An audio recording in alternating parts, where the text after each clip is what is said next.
আসসালামু আলাইকুম everyone, welcome back to my channel. আমি মাখনিস ডেইলি ব্লগ চ্যানেল থেকে আরও একটা নতুন ব্লগ ভিডিওতে ওয়েলকাম করছি। কাছে কিংবা দূরে, দেশ এবং দেশের বাহিরে যে যেখান থেকেই আমার ভিডিওটি দেখা শুরু করেছেন, আশা করছি আল্লাহর রহমতে সবাই ভালো আছেন। আমরাও আলহামদুলিল্লাহ ভালো আছি। আজকের ভিডিওটি স্টার্ট করেছি আমার কিছু শখের জায়গা থেকে। এই তো দেখেন, শখ করে এখানে কিছু গাছপালা করেছি, তো এগুলো আর আপনাদের সাথে শেয়ার করা হচ্ছিল না, তো ভাবলাম আজকে একটু শেয়ার করি।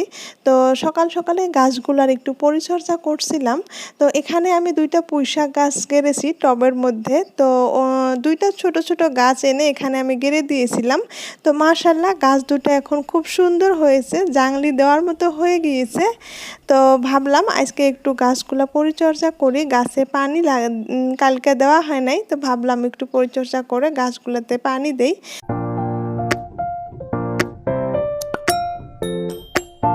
আর এখানে কিছুটা স্নেক প্ল্যান্ট গাছও রেখেছিলাম। তো স্নেক প্ল্যান্ট গাছগুলো এখানে দেখেন কি অবস্থা হয়ে গিয়েছে।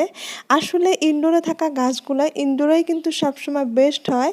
তো এখানে খুব বেশি রৌদ্র পাওয়ার জন্য গাছগুলো কিন্তু কেমন যেন হয়ে গিয়েছে। তো ভাবলাম আজকে একটু পরিচর্যা করে গাছগুলোর টবগুলো পরিষ্কার করে তারপর বারান্দাতে নিয়ে যাব, যার জন্য এখানে একটু পরিচর্যা করে নিচ্ছি। তো যাই হোক, আমি এখন গাছগুলোতে পানি দিয়ে নিব। আমার এই শখের কাজগুলো দেখে অনেকেই হয়তো ভাবতে পারেন যে এগুলো আবারও কেন শুরু করেছি বা কেন করছি এত ব্যস্ততার মাঝে থেকেও। আসলে এগুলা করে অনেক বেশি ভালো লাগে আমার। এই যে গাছপালাগুলা, এই গাছপালা করার যে একটা যে অন্যরকম অনুভূতি, যারা করে আসলে তারাই জানে। 2020 সালে অনেক কিছু গাছপালা করেছিলাম আমি।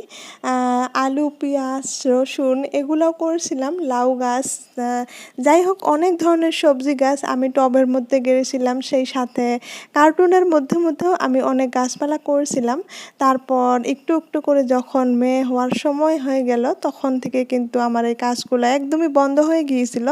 তারপরে গত 2 বছর আর এই কাজগুলো করার কোনো মধ্যেই সম্ভব হচ্ছিল না। তো যাই হোক, এগুলা থেকে কিন্তু বিরত ছিলাম। তো এখন আবারও ইচ্ছা করছে যে একটু একটু করে শুরু করব। আমার ভালো লাগে, সেই সাথে আমার প্রিয় আপুদের দেখেও কিন্তু আবার নতুন করে শুরু করতে ইচ্ছা যায়।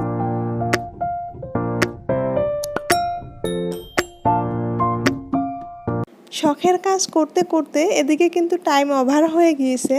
তো দৌড়াদৌড়ি করে এসে সকালের নাস্তা তৈরি করে নিলাম। অলরেডি পরোটা বানিয়ে নিয়েছি, এখন খালি ডিম পোস্ট করে নিচ্ছি। তো এখানে একটু ক্যামেরাটা অন করেছিলাম। তো আমরা এখন সকালের নাস্তাটা করে নিব। তো আমার প্রিয় আপু ভাইয়ারা, আঙ্কেল আন্টিরা, আমার ভিডিওটা যদি দেখতে দেখতে এই পর্যন্ত এসেছেন, তো প্লিজ একটা লাইক দিয়ে ভিডিওটি কন্টিনিউ করবেন। আর যদি আমার চ্যানেলে আজ আপনি নতুন হয়ে থাকেন, আমার ভিডিওর কোথায়ও কোনো অংশ যদি একটুও ভালো লাগে আমার কথায় কাজে, তো সেই ভালো লাগা থেকেই আমার চ্যানেলটাকে সাবস্ক্রাইব করে নিয়ে আপনার পাশেই রাখতে পারেন। পাশে থাকা বেল বাটনটা ক্লিক করে রাখবেন, এতে করে আমি নিত্য নতুন ভিডিও আপলোড করার সঙ্গে সঙ্গে আপনার ওখানে নোটিফিকেশন পৌঁছে যাবে। আপনি কিন্তু সময় সুযোগ মিলিয়ে আমার ভিডিওটি দেখে নিতে পারবেন। তো অলরেডি আমি সব খাবারগুলো ডাইনিংয়ের উপরে দিয়ে দিয়েছি। আমার হাজব্যান্ডও খাচ্ছে, সাথে কিন্তু আমিও খাচ্ছি, পাশাপাশি কিন্তু মেয়েও আছে। তো যাই হোক, সকালের নাস্তাটা করছি, তো ভাবলাম যে পরোটা বানানো যদি শেয়ার করতে পারলাম না, তো নাস্তা করাটাই একটু আপনাদের সাথে শেয়ার করি। আমি যদি ইচ্ছা করতাম তবে আমি ক্যামেরাটা অন করেই পরোটা বানাতে পারতাম, কিন্তু আমি সব সময় ক্যামেরা অন করে কাজ করা কমফোর্টেবল ফিল করি না। যেখানে কমফোর্টেবল ফিল করি সেখানে ক্যামেরাটা অন করি। আশা করছি আপনারা বিষয়টা বুঝতে পারবেন। নাস্তা অলরেডি কমপ্লিট হয়ে গিয়েছে, থালা বাসনগুলো ধুয়ে ফেলেছি। তারপর কিন্তু ঘরের কাজে হাত দিয়েছি।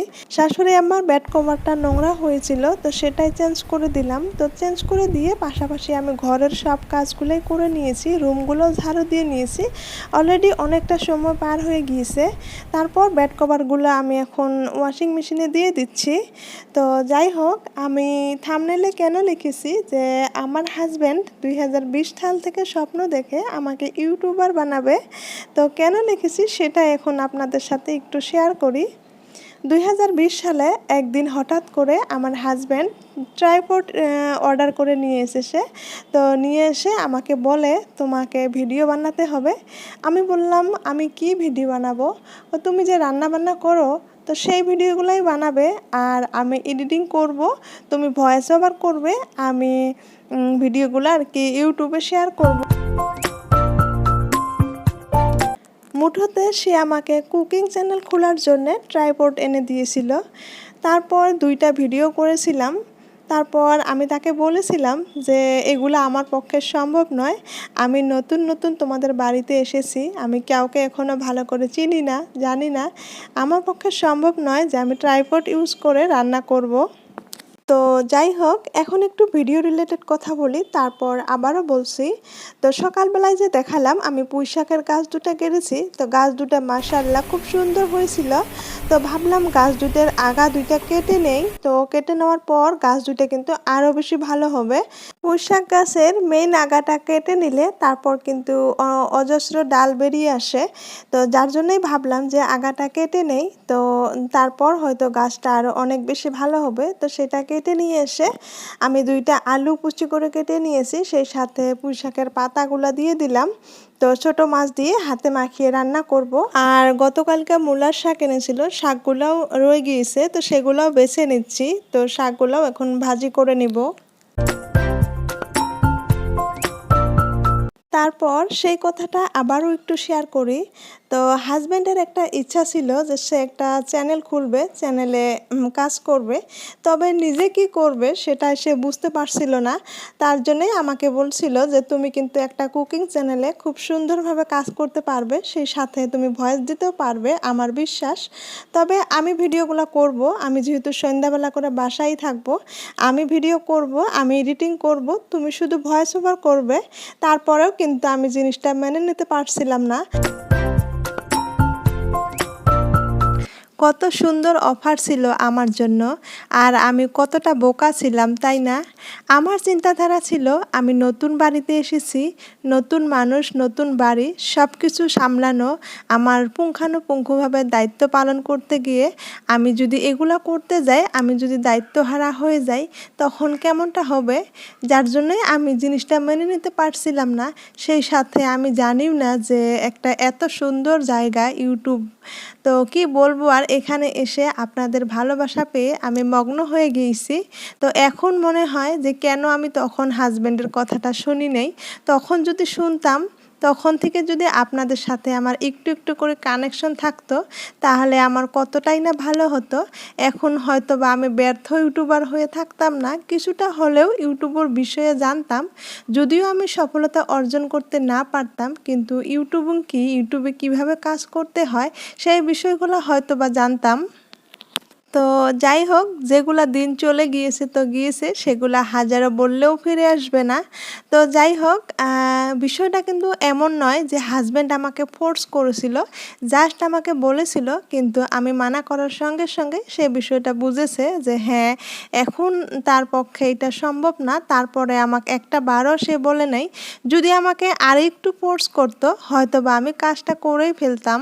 আপনাদের সাথে গল্প করতে করতে আমি কিন্তু দুপুরে রান্নাও প্রায় কমপ্লিট করে ফেললাম। তো এক হাতেই এইভাবে কাজগুলো করে থাকি। তো আজকে আপনাদের সাথে একটু ভিন্নভাবে ভিডিওটা শেয়ার করার চেষ্টা করছি, যে আশা করি আমার আজকের ভিডিওটি আমার আপু ভাইয়াদের কাছে ভালো লাগবে। এই তো আমি পুঁই শাক আলু দিয়ে ছোট মাছ রান্না করে নিলাম, রাতের কিছুটা সবজি আছে, সেই সাথে এখন শাক ভাজিও করে নিলাম। তো দুপুরে রান্না মোটামুটি কমপ্লিট। তো 2020 সাল থেকে হাজব্যান্ড স্বপ্ন দেখে আমাকে ইউটিউবার বানাবে, কিন্তু আজও আমি ব্যর্থ ইউটিউবার। রান্না কমপ্লিট করে একটা ড্রাগন ফ্রুট ছিল, সেই ফ্রুটটা কেটে মা মেয়ে দুইজনে খাচ্ছিলাম। মেয়ে তো কোনো মতেই মুখে দিচ্ছিল না, তো আমি খেয়ে নিচ্ছিলাম। তারপর এই কাপড়গুলো হয়ে গিয়েছে, এখন আমি কাপড়গুলো শুকিয়ে দিব। তো যাই হোক, হাজবেন্ড আমাকে ইউটিউবার বানানোর স্বপ্ন দেখেছে, সেই গল্পটা আপনাদের সাথে শেয়ার করলাম। আপনাদের থেকে কেমন লাগলো অবশ্যই আপনাদের মহামূল্যবান কমেন্টের জরিয়তে আমাকে জানাবেন। তো এখানে কিন্তু অনেকটাই ভালো লাগার জায়গা আছে। তো কোনোদিন এই জায়গাতে সফলতা অর্জন করতে পারি কি না পারি, এখানে কিন্তু আমি কাজ করেই যাব। আপনাদের ভালোবাসা, আপনাদের ভালো লাগা কখনোই ভুলতে পারবো না। সেই জায়গা থেকেই এখানে আমি কাজ করে যাব। পরিশ্রম করলে হয়তো বা কোনো একদিন সফলতার মুখ দেখতেও পারি।